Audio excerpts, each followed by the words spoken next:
저희 스스로 무언가를 결정할 수 있는 게 전혀 없어요. 배달의 민족이나 쿠팡이츠가 시키는 대로 할 수밖에 없는 상황이 됐어요. 전체 주문의 거의 한 90% 정도의 비율을 차지하다 보니까 이제는 저희가 빠져나오고 싶어도 빠져나올 수가 없게 된 거죠.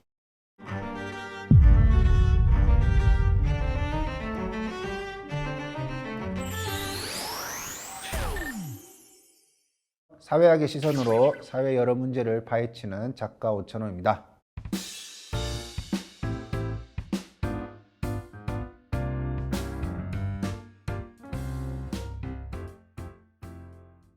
우리나라 배달앱 가입자가 한 3,600만 명 정도 된다고 합니다.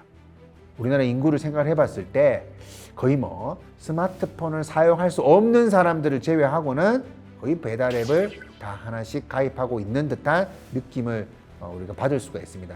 물론 그렇지는 않죠. 왜 그러냐면 중복 가입이 포함되어 있으니까. 그런데 어쨌든 배달앱을 쓰고 있는 가입자가 3,600만 명 정도가 된다는 것은 그 자체로 어마어마한 것입니다. 자, 과거에 비해서 무엇을 하는 판이 바뀌어버렸습니다. 판이 완전히 바뀌었습니다. 이건 너무 긍정적인 말이잖아요. 그러면 많은 사람들이 그걸 통해 가지고 치킨을 시켜 먹고 피자를 먹고 하는데, 그러면 그걸 파는 사람들은 판이 완전히 바뀌었으니까 이 새로운 시스템 덕택에 많이 행복해져야 할 것입니다. 왜? 이 판이 플랫폼이 바뀌었다 이 말 자체는 이미 긍정적인 말이거든요. 소비자들이 주문이 편리해진 완전히 다른 판에서 살고 있기 때문에 역설적으로 내가 이 족발집을 알리기 위해 가지고 막 10,000장씩 20,000장씩 전단지를 돌릴 필요가 없는 거예요. 소비자들이 주문이 편리해졌고 접근성이 더 좋아졌으니까 당연히 배달시켜서 먹는 사람들도 많아졌고 배달시키는 횟수도 또 많아지고, 이 너무 편리하니까 1년에 한 번 시키는 것이 아니라 이 배달을 시켜서 음식을 먹는 것이 너무나 이제 일상 속에서 당연한 기본값이 되어나죠. 그러면 소비가 늘어나고, 그럼 당연히 누이 좋고 매부 좋으니까 소비자도 좋고 판매자도 좋은 그런 달라진 판이 등장하면 좋겠죠. 그런데 아닌 신호가 많이 잡히고 있습니다. 뭔가 혁신적인 시스템이 등장을 했는데 자영업자들이 이런 식의 어떤 시위를 펼칩니다.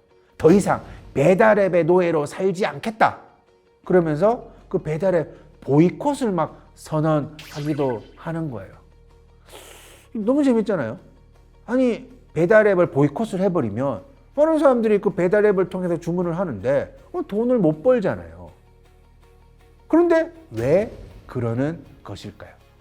그러니까 이들은 하라는 대로 플랫폼을 통해서 거래가 이루어지는 그 방식에 들어가서 그 플랫폼 기업이 하라는 대로 따랐던 배달, 포장, 그런 중개 수수료가 굉장히 과하다면서 그런 정책들에 항의를 하고 있습니다. 이유는 간단합니다. 그러니까 배보다 배꼽이 더 큰 상황이 발생하는 거예요.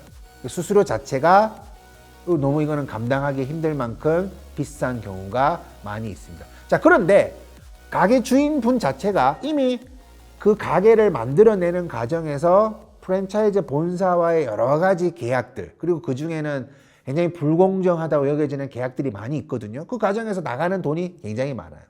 치킨을 만든다 치면 갑자기 비싼 닭을 사야 되고 비싼 재료를 사야 되고 그 프랜차이즈 업체에 또 광고비로 돈을 내야 되고 들어가는 돈이 많은데, 그래서 많이 팔아가지고 돈을 남겨야 되는데 많이 팔려면 배달을 많이 시키는 쪽으로 가야 되죠. 왜냐면 손님이 와서 장사하는 것보다 배달을 통해 가지고 장사를 하면 훨씬 인건비도 적게 들고 효율성도 높아지죠. 그러면 이 배달의 승부수를 띄워야 되는데 그 배달의 어떤 들어가는 수수료 비용 자체가 굉장히 높은 거예요. 첫 번째는 그 배달앱에 들어가는 1차적인 비용이 발생하는 거예요. 그럴 수 있죠. 그 공짜로 이용한다는 것은 있을 수 없으니까요. 그런데 그렇게 배달앱에 들어갔다고 해서 끝나는 게 아니라 여기서 돈을 계속 더 내야지만 노출이 쉬워지는 거예요.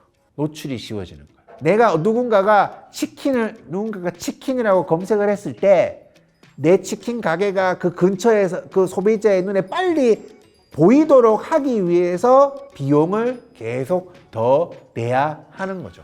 그리고 배달할 때마다 중개 수수료가 또 나갑니다. 그래서 뭐 이제 뭐 이렇게 시사 프로에서 이런 걸 조사를 해보면 2만 원짜리 치킨을 팔아가지고 재료비 나가고 뭐 나가고 중개 수수료 나가고 하니까 남는 돈이 2,000원이다라는 그런 놀라운 일도 볼 수 있는 거예요. 그런데 그때 어떤 방송에서 2만 원짜리 치킨을 팔면 2,000원밖에 안 남습니다라고 하니까 자영업자 카페에서 그 정도면 괜찮네요 라고 말까지 합니다. 괜찮아서가 아니라 실제로는 거기에서도 더 깎인다는 거예요. 그냥 내가 그래 광고비를 내 가지고 우리 가게 노출을 해 가지고 또 배달시켜가 배달 중개 수수료 비싸고 내고 여기서 끝나는 것이 아니라 계속 이 플랫폼 기업에서는 어떻게든 소비자가 오늘 치킨을 주문하도록 만드는 거죠. 왜? 그 치킨을 주문해서 배달을 시키면 중개 수수료가 무조건 발생을 하는 거죠. 그러니까 어떻게든 편의점이 많아지면 물건을 사는 사람들이 많아지니까 편의점 사장님은 아이고 왜 우리 집 옆에 또 편의점이 생겨? 그건 편의점 사장님은 아쉽지만 편의점 본사의 입장에서는 무조건 편의점이 많아야지만 어쨌든 한 개라도 더 팔리기 때문에 본인은 이득이거든요. 일단 수수료가 9.8%고요. 결제 수수료가 굉장히 세요. 결제 수수료가 3% 정도 되고 광고 비용 같은 경우는 쿠팡이츠는 전체 주문 금액의 5%부터 설정이 가능해요. 그래서 그거는 업주가 설정을 하는 건데 뭐 마진의 5%가 아니라 매출 금액의 5%, 10%뭐 이런 식으로 들어가거든요. 그러니까 내가 5%를 했다. 옆집에서 6%를 하면 옆집이 먼저 노출이 되는 거죠. 그렇다 보니까 이제 또 거기 안에서도 또 경쟁이 붙거나 그러면 뭐 최소 10% 정도씩은 하시는 것 같은데 저는 예, 거의 그렇게까지는 할 수가 없겠더라고요. 5월에 10월 달부터는 정말 광고를 안 쓰니까 주문 자체가 정말 많이 줄어들었어요. 앱상에서 노출도를 굉장히 많이 바꿨더라고요. 광고를 쓴 업체들을 상위에 노출시켜주는 그게 굉장히 더 커졌어요. 예를 들어서 맛집 랭킹 같은 경우도 광고, 오픈리스트랑 광고를 쓰는 업체 안에서만 선정을 해요. 그러니까 광고를 쓰지 않으면 맛집 랭킹에 들어갈 수가 없는 거죠. 주문이 아무리 많고 고객 평이 아무리 좋아도 맛집 랭킹 안에 들어갈 수가 없는 거예요. 또 하나는 뭐 정렬 필터, 예를 들어서 가까운 순, 주문 많은 순, 찜 많은 순, 그것도 전부 다 광고가 들어가거든요. 그렇기 때문에 저는 제 가게에서 제가 배민에 들어가서 가까운 순 검색해도 저희 집이 어디 있는지도 모르겠어요. 노출이 안 돼요. 3km 밖에 떨어진 가게가 가까운 순 최상단에 올라가 있어요. 소비자분들은 이런 거를 많이 모르실 거라고 저는 생각을 해요. 이 플랫폼 기업에서는 어떻게든 소비자가 오늘 치킨을 주문하도록 합니다. 그거는 내가 치킨을 했을 때 어떤 가게가 검색하는 것만으로는 불가능한 거예요. 그러니까 뭐냐면 오늘이 아니면 내가 손해본다. 그래서 쿠폰을 뿌리기 시작을 합니다. 오늘까지 마지막 쿠폰. 그러면서 쿠폰을 마치 내가 오늘 치킨을 사 먹어야지만 굉장히 큰 이득인 듯한 느낌을 만들어내는 거죠. 그러면 이 쿠폰을 누가 사느냐? 자영업자들이 사는 거예요. 어떤 강제가 처음에 있는 건 아니에요. 그런데 그 쿠폰을 이용을 하게 되면 쿠폰을 사지 않은 사람은 주문이 안 들어오는 거예요. 그래서 이런 일이 되게 많습니다. 항상 내가 한 100만 원의 매출이 있었는데 갑자기 매출이 30만 원이 된 거예요. 그래서 알고 봐가지고 웹을 살펴보니까 이 근처에 있는 치킨 가게에서는 쿠폰을 뿌리고 있는 거예요. 그러면 어떤 누구도 이 가게에서 주문을 하지 않겠죠. 그러면 이 쿠폰을 울며 겨자 먹기로 다 사야 되는 거예요. 그러니까 2,000원이 남는 수익 구조가 이런 어떤 단계에 이르게 되면 1,000원이 되어버리는 그런 일이 발생하는 거예요. 소비자는 뭐 굉장히 즐겁습니다. 소비자는 이런 걸 보고 있으면 내가 보통 이 치킨집에서 먹었는데 이 같은 브랜드의 치킨집이지만 옆 동네에 살고 있는 치킨집에서 같은 브랜드의 치킨집이 오늘 쿠폰을 사용을 하고 있으면 그쪽으로 주문을 하는 거죠. 그 브랜드 회사는 똑같이 수수료를 가져가겠지만 결국은 이 앞에 있는 가게 주인은 매출이 떨어지고 이 쿠폰 전쟁에 참여하지 않을 수가 없게 되는 거예요. 그래서 10,000원을 벌기 위해 가지고 치킨을 10마리를 팔아야 하는 굉장히 비정상적인 노동의 모습이 등장하게 되는 것입니다.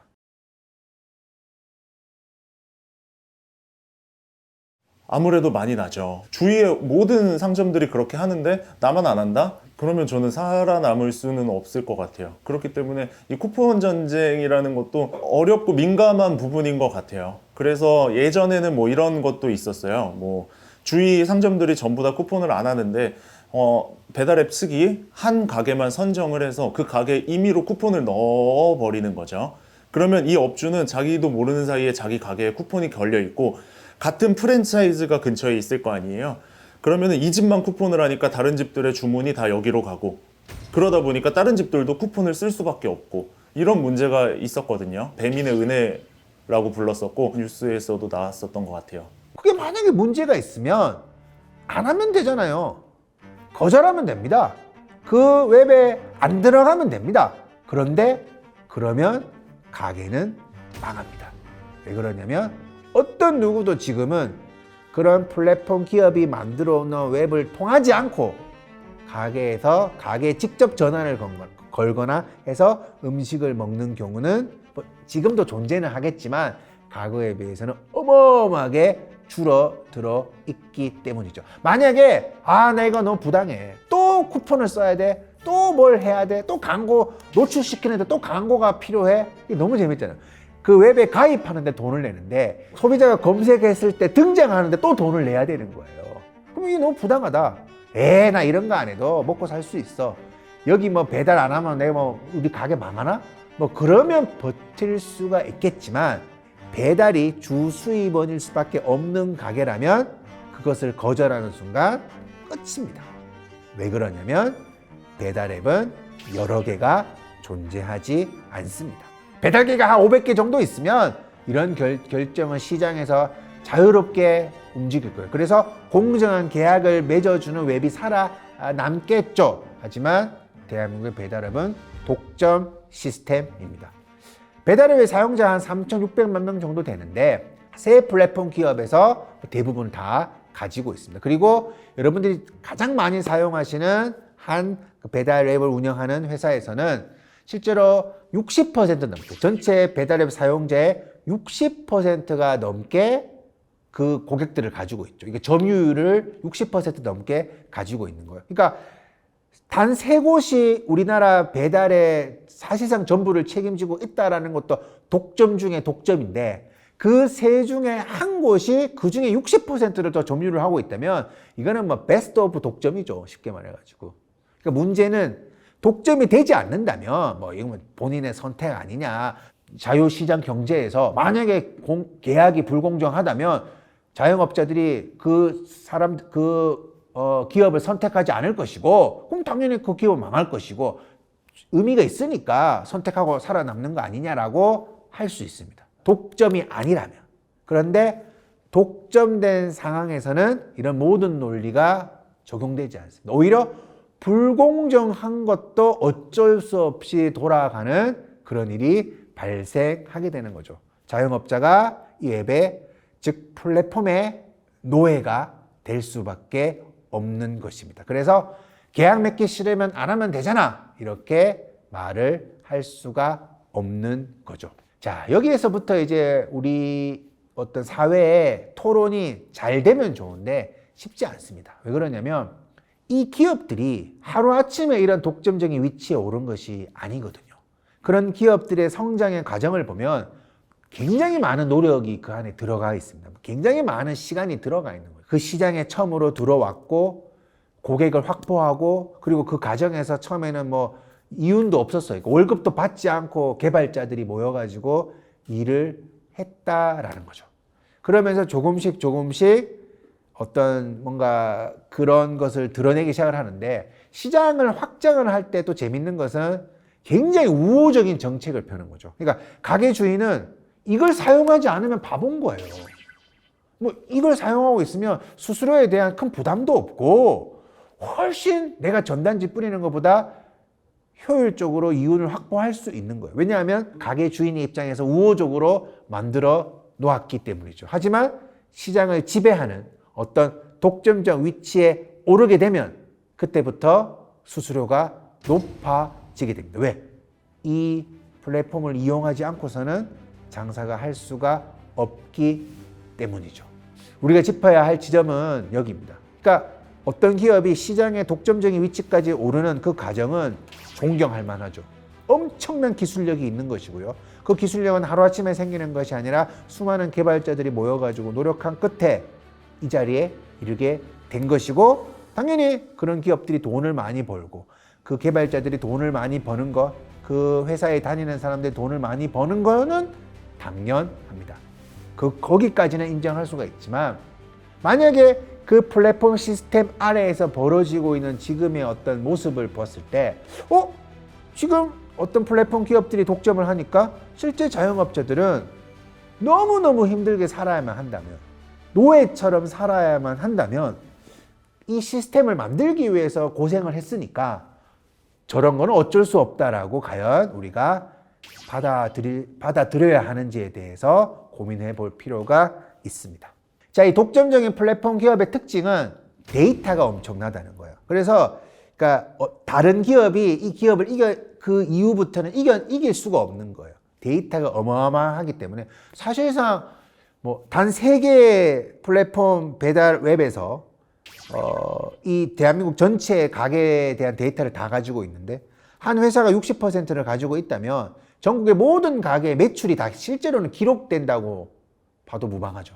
그러면 이런 데이터를 활용을 해가지고 광고비나 수수료를 다르게 책정을 하는 거예요. 뭔가 좀 매출이 떨어질 때는 광고비를 수수료를 줄여주는 거죠. 그래서 지금은 좀 줄여드릴게요 하면서 계속 이 웹을 이용할 수 있도록 만들어 놓고, 또 뭔가 매출이 오를 때는 그것에 맞추어 가지고 수수료를 더 올리는 그런 정책들을 펼치기도 합니다. 심지어 뭐 이런 것들은, 이런 말은 어떤 그런 자영업자들이 하소연을 말하는 그런 어떤 성토의 장에서 나오는 이야기인데, 데이터가 워낙 많으니까 영세업자가 망하지 않을 만큼만 밀어붙인다라는 거예요.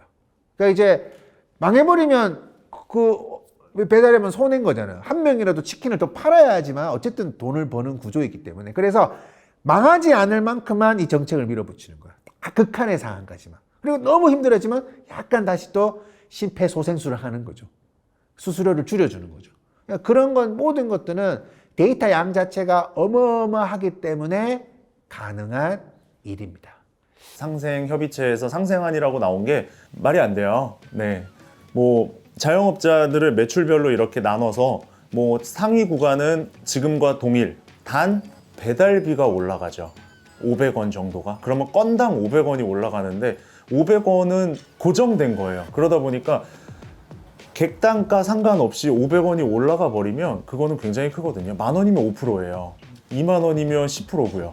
그렇기 때문에 그 부분이 지금 굉장히 문제가 되고 있고, 25,000원 이상이 되지 않으면 이전보다 오히려 배달앱이 가져가는 게 더 커졌거든요.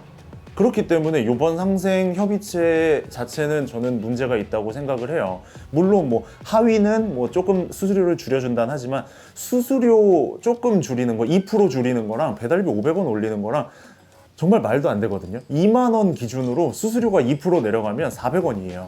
근데 배달비가 500원이 올랐어요. 그러면 오히려 마이너스 100원이거든요. 지금 상태, 지금도 이만큼 힘든데 오히려 100원을 더 가져가는 거거든요.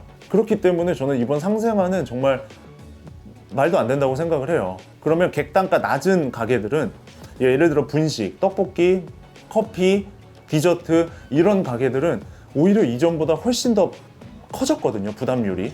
근데 어떻게 이게 상생안인지. 어쨌든 상생협의체 안에서 수수료를 논의하는 동안, 그 4개월이란 시간 동안 밖에서 배민이 바꾼 공지나 정책들이 얼마나 많은가. 그 4개월 동안 정말 많이 바뀌었거든요.